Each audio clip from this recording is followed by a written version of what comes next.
Steve, Yeah. how was Paris? How was Paris? Well, I didn't see much of it. I seen a hotel foyer, but in the end, it was worth it, and it was worth. It was always a bit of a gamble to fly out on transfer deadline day, but I had to go and get in front of the boy, and the boy had been in Paris for the last 5 days because we couldn't get him to England. So it was a bit of a problem. So it was good to go and see him, and eventually, very late on, we got one man, which hopefully will give everybody a lift, and certainly he'll be a decent addition to the squad. That's for sure. You've worked hard to get the deal over the line. What qualities do you think he'll bring to the team? Well, he's big and he's strong and he's physically powerful. I watched him a lot when he was in Copenhagen a few years ago, but we couldn't get him into the country because of work permit. So I've monitored the situation for a few years over him, and of course his goal scoring record, which is the most important thing, is very, very impressive. And now the big question is, of course, when you're always used by a foreign striker, is can they come and adapt to the Premier League? But certainly his goal scoring in Copenhagen and his goal scoring in Moscow is terrific, so let's hope he can do the same for us. Disappointed that you couldn't get Aaron Lennon in? Yeah, we were disappointed, but you know, we always knew that if a bigger club was going to come in and eventually was going to go on a loan deal, then we were always up against it, so we were always fearful. But you know, some you win, some you lose, and you know, unfortunately we lost out on that one. But you have got Mike Phelan in. Well, I've known Mike a long time. I played with Mike at Norwich a long time ago. Seems a lifetime ago. And then, of course, we were at Manchester together, and just at the right time, he's come in to give that valuable experience. What he's got, a good way about him. He's a good coach, and of course, he's been assistant manager to the best boss that we'll ever come across. So, just at the right time, he being able to come in and a new voice on the training ground, different ideas. But I'm very, very pleased to have got him here. One or two reports in the press this week about your future. Does that disappoint you in a week where the club have backed you with a new signing and by bringing Mike in? Well, look, the one thing I can't handle is what people write in the media. You know, the one thing I'll never ever do, ever, I've been in it long enough now, is to take anything for granted. And you know, with the expectation, what we've built up at the club, we're in the bottom three. So there is a problem. But I think most people who have seen more struggle over the last couple of months in particular know the reason why. And the one thing I can't worry about is speculation in a newspaper. As I said, I'm not going to take anything for granted, but I would think if I was in trouble, then the relationship I have with the chairman in particular, then he would tell me. And you know, he's backed me with a new assistant manager, he's backed me with a new centre forward, so if he was going to get rid of me, then I think he would have might have done it before I brought in them. So it's the world we live in today, unfortunately the way the media is. And you know, I can't worry about things like that. If that happens, then that's not my decision. But the one thing for sure, you know, we've worked extremely hard over the last 2.5 years, and I'm not going to give it up without a fight. So we've got 15 games to stay in this division. With all the problems we've had, there's 3 or 4 clubs separated by 3 or 4 points. 8 clubs probably. So when you look at that, there must be 8 others struggling too, and that's why we're at the bottom end of the division. But I think we're not daft enough to understand that we're always going to be at the wrong end of the division.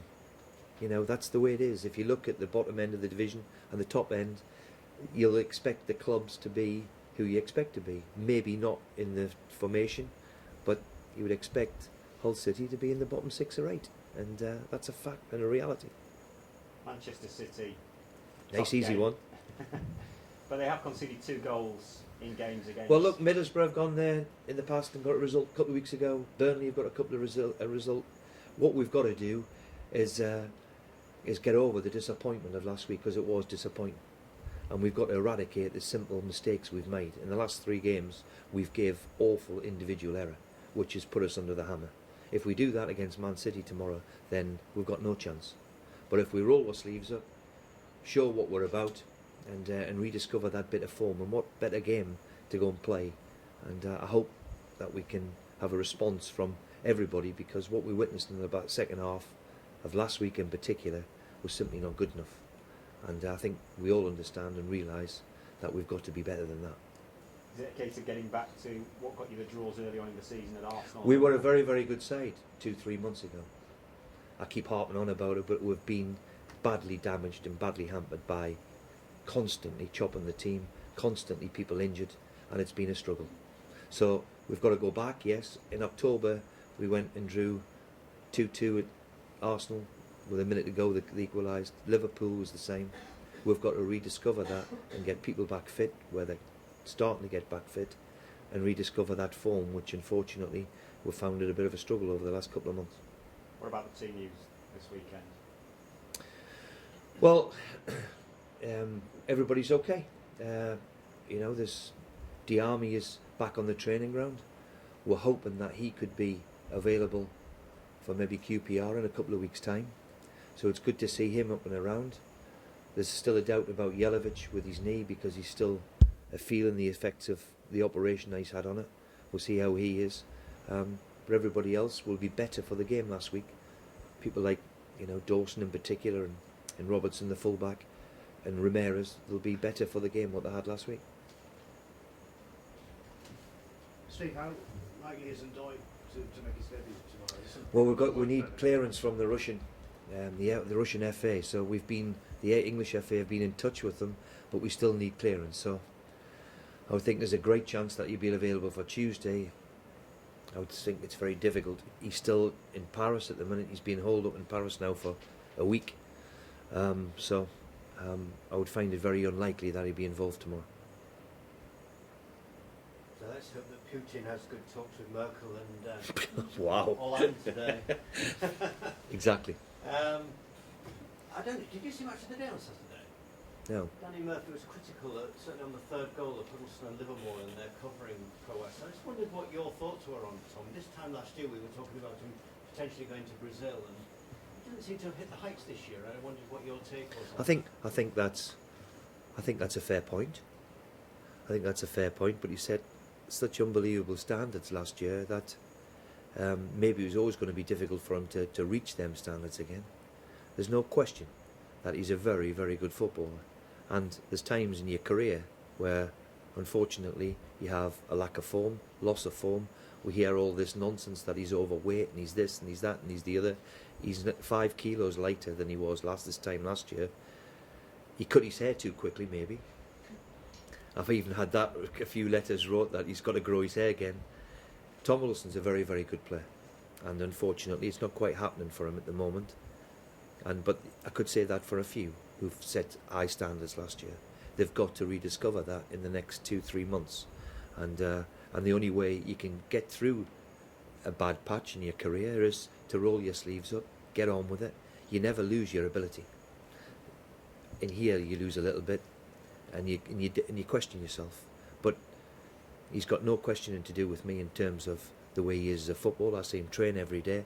We've got to get him back, because a good, fit and firing Tom Huddleston, Jake Livermore, Curtis Davis were excellent for us last year, and they've got to hit them heights again. So what do you do as the manager? Try and keep them confident, try and keep the doubts away from them, and eventually they'll rediscover it. You don't want to go out on a Saturday not play well. Nobody wants to go out in front of, especially the way the media is today, is to go out there and not play as well as you want to do. You've got to find a way through it, and mainly when people are losing a bit of form, you've got to stay positive with them and encourage them. If you keep hitting them with a stick, then it's not going to work. So we've got to keep persevering and know what we've got. He's a very, very good footballer who has gone through a bit of a tough time for him. So we've got to keep encouraging him and bring him back if we can. How do those doubts enter the minds of players? Results. Yeah. Results. We've had a particularly difficult season. As I said, up until October, we were pegged back 5 times from winning positions. From October, we've had awful injuries and suspensions, and all of that eats away and ebbs away at the confidence levels. And that's what the Premier League is. That's how demanding it is, how difficult it is. But the one thing you have to do is, as I said, mentally you have to stay with it. And that's why, if you're a Premier League player, that's why they get paid the money they do, because they handle the situation better than player who's playing in the lower leagues. And Jelic, notwithstanding and his doubts and the long-term injury to Robert Snodgrass, you know, you look at the players now available to you, you're close to now being able to pick your first 11, aren't you? Well, the big problem of players getting back when they've been out a long time, i.e. Jelic is still not over his knee injury. That's the unfortunate thing. And when you've got serious injuries like you have, and we've got the same situation with Diarmi, then it takes time. You know, okay, they're medically fit and they're right, and then they can go again, but you've got to get them. For example, we have 6 weeks off in the summer and play 7 games in pre-season and 6 weeks to get them right. And we've only been just off 6 weeks. So it's very, very difficult when they've been out for a long time. But we're doing everything we can. The medical department are working as hard as they can.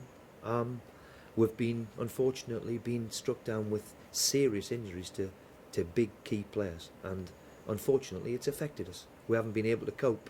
And let's hope, getting them all fit, we've still got a quarter of the season to go, that we can get the results that will make sure that we stay in this division.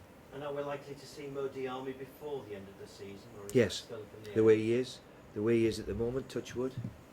I think the next 2 weeks, 3 weeks are going to be huge for him.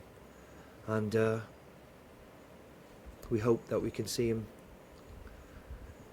maybe around the QPR game would be the way I seen him yesterday on the training ground. He was terrific. So, touch wood. Let's hope he's okay. You need him, don't you? Well, you need all your good players. You need all your good players to be fit and firing and confident and playing well.